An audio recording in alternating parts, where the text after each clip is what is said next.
think it's pretty damn serious. I mean, a lot of people are losing their lives, more so in the high risk category than others. But then it varies from country to country. Doctors and nurses are at high risk by being in close proximity. We just don't know the ins and outs of it, really. I mean, people say that people could just be a carrier for it. Then a lot of people seem to think that children can be carriers and not be affected by it. But yeah, I just think they need to take it a lot more seriously than they are. Something I've heard is that there's different medical bodies working towards a vaccine for it, but based on what happened with swine flu and SARS, that could be November or December before that happens. And the death rate is just getting higher and higher every day, and there's new cases coming up all over the world.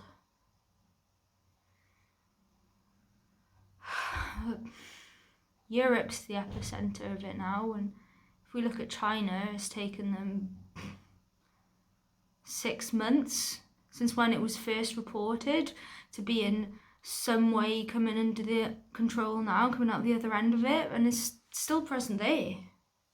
I think it's going to change the way we go about our everyday lives, and I think it's going to change the way we think about what it is to stay inside and what it is to go to work. And for the time being, there are certain sights in the world which are quite sobering, you know.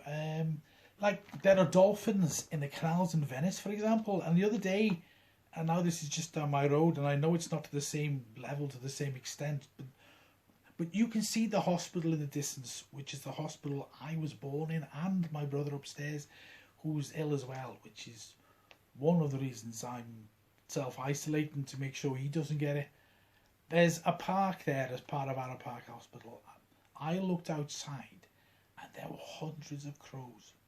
Hundreds and hundreds circling it. Just circling it.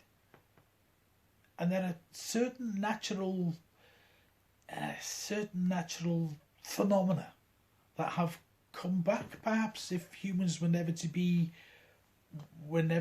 there. And that speaks volumes to me about what the world would look like, or at least we're getting an insight into it, if we weren't using it in the way that we are. That's quite grave, isn't it? But yeah, I think it gives us an insight into what the world would be like if we weren't here, but we can see it. And all the ramifications of global warming and isolation or lockdown as well, and the nitrous oxide in the air. But that's been cut by an incredible amount.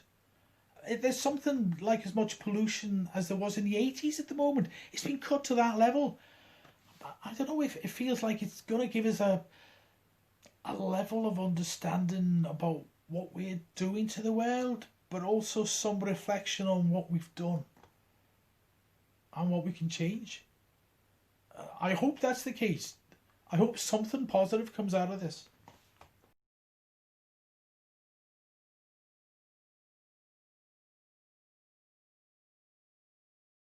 The economic impact, the effect on businesses, the effect on families, and the effect on the way we interact socially, and where we end up depends on how long we have to do this thing.